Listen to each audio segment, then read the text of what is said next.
Shane is a beloved Western film from 1953 that holds a special place in the hearts of die-hard fans of the genre.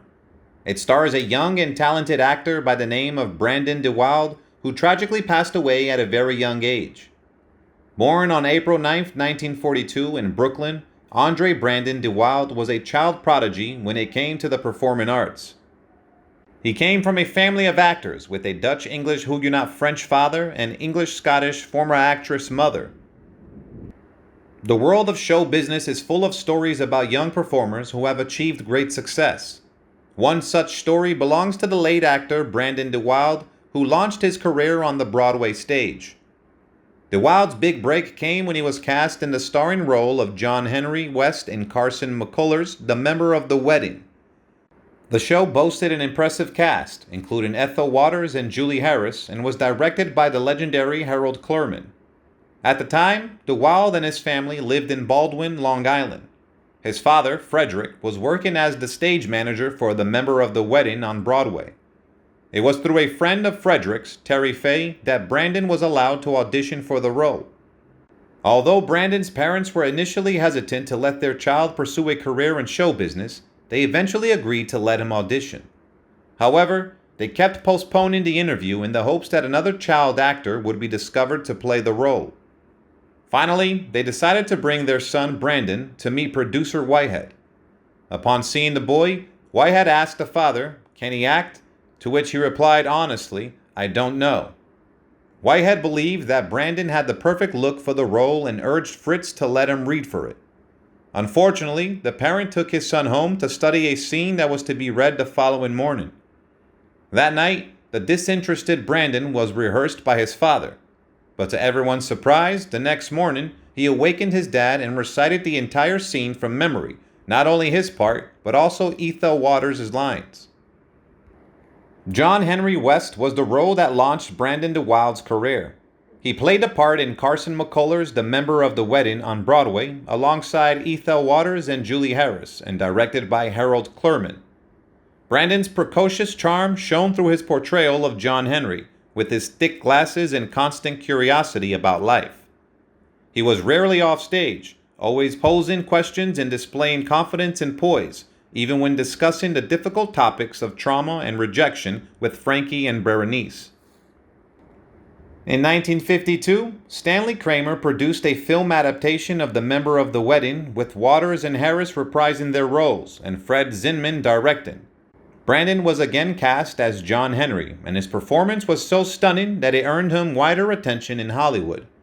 At just 7.5 years old, he played the neighborhood boy in a play with incredible imperturbability, impressing both the director and the audience.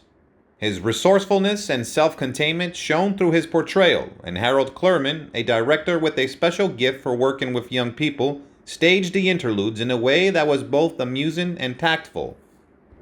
deWilde's palpable innocence and directness translated well to both stage and screen, and his physical attractiveness could be adapted to suit any narrative need. Even at such a young age, he was already showing the qualities of a major star. He never missed a performance, doing the play for 572 performances on Broadway and 56 times on the road from Chicago to the West Coast. In 1953, Brandon deWilde landed the role of Joey Starrett in the film Shane, directed by George Stevens. This role became iconic in the history of American film and more or less seeded deWilde's career. Sporting a Dutch-style bowl cut, deWilde brought his natural talents to the role of Joey, captivating audiences with his querulous high-pitched voice, "Shane, Shane, come back, Shane." As Joey, deWilde looked up to his favorite adult as an icon of truth and purity, immersing himself in the role and the action of the film. Like a curious kitten, he jumped all over the place and tucked himself into corners so that he wouldn't miss any of the scenes. Through his performance, deWilde became the perfect stand-in for the camera and the childlike, keenly perceptive representative of the viewing audience. As the young boy, Brandon deWilde starred in the iconic role of Joey Starrett in the film Shane. His platinum blonde hair and glittering sky blue eyes were harder to appreciate for viewers of the black and white wedding than those watching the Technicolor Shane. However, deWilde's naturalistic and spontaneous behavior with his on-screen parents, Van Heflin and Jean Arthur, made it difficult to think of them as anything but his real parents. Joey's relationship with Shane was a celebrated example of screen interaction in the 1950s. When Joey called out Shane's name in the film, it not only rhymed with pain, but also served as a metonym for suffering and redemption in the sunset's reddening light. deWilde's performance in the role earned him a nomination for the Academy Award, making him the youngest actor ever to receive such an honor. As Brandon deWilde entered his teenage years, he began to experience a newfound sense of independence, both as an actor and as a person. He celebrated his 17th birthday on the set of his coming-of-age film, Philip Dunn's Blue Denim, 1959. During this time, Brandon began to value his independence and the sense of freedom that came with it. Blue Denim, while conceived as a portrait of the conventional teenager, is not the rebel type exemplified by the likes of Elvis, James Dean, or Brando. Instead, the film's protagonist, Arthur Bartley, is a well-scrubbed, wholehearted teenager who experiences typical teenage issues such as smoking, card playing, and drinking with his friend Ernie in his basement den. However, despite these transgressions, Arthur is a good boy who is embarrassed in front of his parents and is a middle-class icon for his realism. In Frankenheimer's All Fall Down, 1962, deWilde played a role that was curiously matched to his role in Ritz Hut, 1963, but with a different tone. One film was set in an urban, protected domestic environment and suffered from personality fractures, while the other was set in a rural, unbounded environment and suffered from a rupture in agrarian values. Despite the differences, deWilde's performances in both films were simple, true, deep, and shockingly accurate. deWilde's portrayal of Lonnie Bannon in HUD showed a more mature and resolute perspective than in his previous roles. Paul Newman played Lon's uncle, a promiscuous drinker who strayed from the traditional ways of his aging, worn-down father on a cattle ranch in Texas.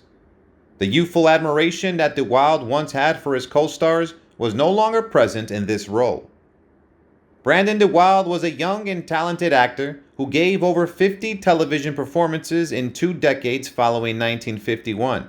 His credits include a 1962 appearance on Alfred Hitchcock's Presents and a starring role in the 1953-54 series Jamie as the eponymous orphan hero. deWilde also appeared in several films, including James Nilsson's Night Passage, 1957, alongside James Stewart and Otto Preminger's In Harm's Way, 1965, where he played the pivotal role of John Wayne's fated son, Jer Torrey. However, tragedy struck on July 6, 1972, when deWilde's camper van collided with a guardrail near the intersection of Kipling Avenue and the Grand Army of the Republic Highway in Lakeview, Colorado. It was 3:25 p.m. Mountain Time, and he was on his way to visit his new wife in the hospital. Despite efforts to save him, deWilde passed away that night at the age of 30. He was initially buried in Hollywood, but was later moved to Pine Lawn Memorial Park in Farmingdale, New York. With his passing, the world lost a talented actor and a promising talent. Rest in peace, and goodbye, Brandon deWilde.